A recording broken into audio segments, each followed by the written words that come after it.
নমস্কার।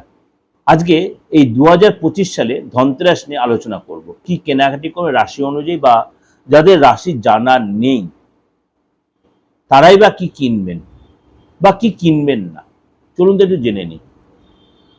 কর্কট রাশি, অবশ্যই লক্ষ্মী গণেশের মূর্তি কিনতে পারেন, কুবেরজির মূর্তি কিনে আবার কুবেরের চাবি কিনতে পারেন।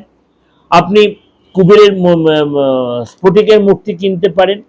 আপনি এই সময় মানে মেটালের কচ্ছপ কিনতে পারেন, সেটা আপনার জন্য ভালো হবে।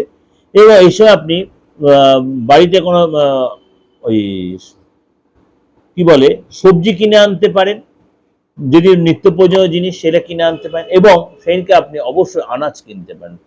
আনাজ বলতে এই আপনার মশলা যাকে বলে, গ্রসারি আইটেম, সেগুলো আপনি কিনতে পারেন। গ্রসারি আইটেম যে কোনো যে আপনি কিনতে, কিন্তু কালো কোনো গ্রসারি আইটেম কিনবেন, অর্থাৎ বিউলির ডাল বলুন, কালো তিল বলুন, আপনার কালো জিরে বলুন, এগুলো এই দিন বা সর্ষের তেল বলুন, এগুলো অ্যাভয়েড করবেন। মিষ্টি কিনে আনতে পারেন এবং যে কোনো গ্রসারি আইটেম আপনি মশলা যে কোনো আইটেম কিনতে পারেন।